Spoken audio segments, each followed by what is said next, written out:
கேழ்வரகு சேமியா செய்ய போகிறோம். எப்படி செய்யலாம்னு பார்க்கலாம் வாங்க.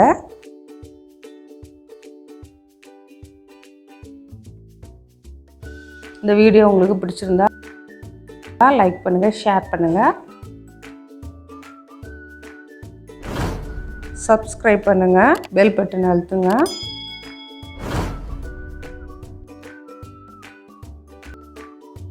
நான் 2 தேங்காய் மீடியம் சைஸில் எடுத்து திருவி வச்சுருக்கிறேன். தேங்காய் போட்டால் கொஞ்சம் நல்லாயிருக்கும். 1/2 கிலோ கேழ்வரகு மாவு எடுத்து இளந்தீயில் வறுத்து வச்சுருக்கிறேன். ரொம்ப தீ ஃபாஸ்ட்டாக வைக்கக்கூடாது, சிம்மில் வச்சு தான் வறுக்கணும். உப்பு 1 ஸ்பூன் போடணும். நம்ம தண்ணி பக்கத்தில் கொதிக்க வச்சுக்கணும். மாவு வறுக்கும்போது அந்த தண்ணி எடுத்து கொஞ்சம் கொஞ்சமாக ஊற்றி கிளறணும். மொத்தமாக ஊற்றக்கூடாது, கொஞ்சம் கொஞ்சமாக 1 டம்ளராக கொஞ்சம் கொஞ்சமாக ஊற்றணும். சப்பாத்தி மாவு பதத்துக்கு வரணும். மாவு வறுக்கும் போதே வாசனை தெரியும். வாசனை கொஞ்சம் வித்தியாசமாக தான் இருக்கும். அதனால் நீங்கள் பயப்படாதுங்க. தீயை ஃபாஸ்ட்டாக மட்டும் வைக்கக்கூடாது, இளந்தீயை வச்சு வறுக்கணும். கிளறதுக்கு தான் கொஞ்சம் இதுவாக இருக்கும். பயப்படாதுங்க, புதுசாக செய்கிறவங்க கொஞ்சம் கஷ்டமாக இருக்கும். போகும்போது செய்ய உங்களுக்கு ஈஸியாக இருக்கும்.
கரெக்டாக இருக்குது பாருங்கள். இப்போது இந்த டைமில் எண்ணெய் ஊற்றிக்கணும். 2 டேபிள் ஸ்பூன் எண்ணெய் ஊற்றுங்க. அப்போ தான் நம்ம கொஞ்சம் உதிரியாக இருக்கும். நல்லா அப்படி டைட்டாக இருக்கும், களி மாதிரி இருக்கும் சேமியா. அந்த சேமியா பார்க்குறதுக்கே ஒரு உதிரியாக இருக்காது. இட்லி பாத்திரம் வச்சுக்கோங்க, கேஸ் பற்றிச்சு. அந்த இடியாப்பம் வச்சில் எண்ணெய் தடவி வச்சுக்கோங்க. ஒட்டாமல் இருக்கிறதுக்காக எண்ணெய் தடவணும். அதே மாதிரி இட்லி தட்டுலேயும் எண்ணெய் தடவி வச்சுக்கணும். மாவு இடியாப்பம் அச்சில் தேவையானது ஒரு இடியாப்பம் அச்சுக்கு அது தனியாக எடுத்து மாவை நல்லா பிசைஞ்சு சாப்பிட்ட ஆகிற அளவில் பிசைஞ்சு வச்சுக்கோங்க. அந்த அச்சில் போடுறதுக்காக கொஞ்சம் சூடாக தான் இருக்கும். புளியும் போது கொஞ்சம்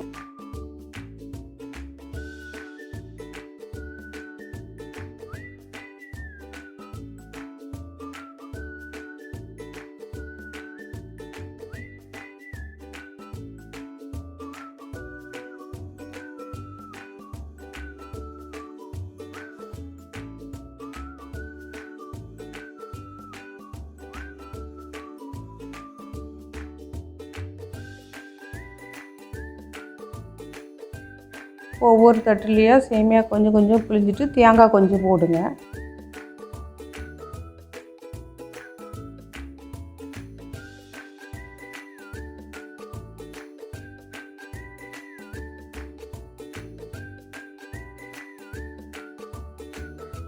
எல்லா தட்டுலேயும் அதே மாதிரி கொஞ்சம் புளிஞ்சிட்டு தேங்காய் போட்டு அதுக்கப்புறம் மேலே சேமியா மறுபடியும் புளிஞ்சிக்கோங்க.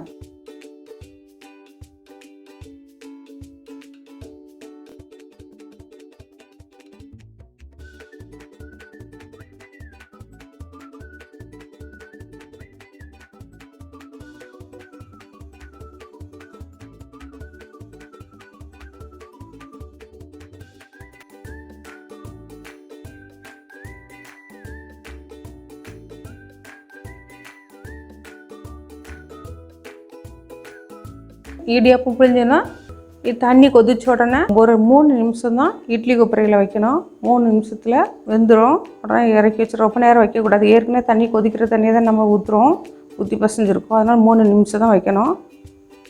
அடுத்த தட்டில் புளியறது வரை இதை வச்சுக்கிட்டு அதுக்கப்புறம் கொட்டுறோம். இல்லைனா உடனே கொட்டினா ஒட்டிக்கிட்டு இருக்கும். அதனால் அடுத்த தட்டில் நம்ம இடியாப்பம் புளிவோம்ல, அதுக்கப்புறம் புளிஞ்சதுக்கப்புறம் இதை எடுத்து கொட்டணும். அப்போ தாங்க அழகாக வரும். நல்லா ஒட்டி பிடிச்சிக்கும். பாருங்கள், பார்க்குறதுக்கு எவ்வளோ அழகாக இருக்குது. சாக்லேட் சேமியா மாதிரி இருக்குது பாருங்கள். பார்க்குறதுக்கே சூப்பராக இருக்குது. தேங்காய் எல்லாம் போட்டு அதோடைய கலர் எல்லாம் பார்க்குறதுக்கு காம்பினேஷன் சூப்பராக இருக்குது. இதுக்கு மேலே சர்க்கரை போட்டுக்கோங்க, சீனின்னு சொல்லுவாங்க.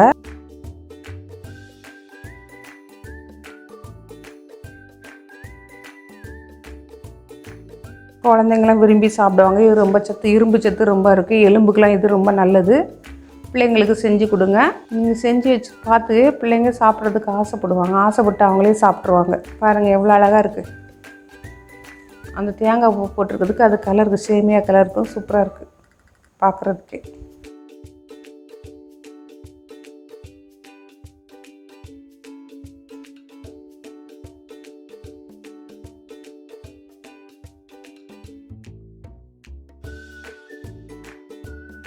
நெல்லை சுவை சேனலுக்கு சப்ஸ்கிரைப் பண்ணுங்கள்.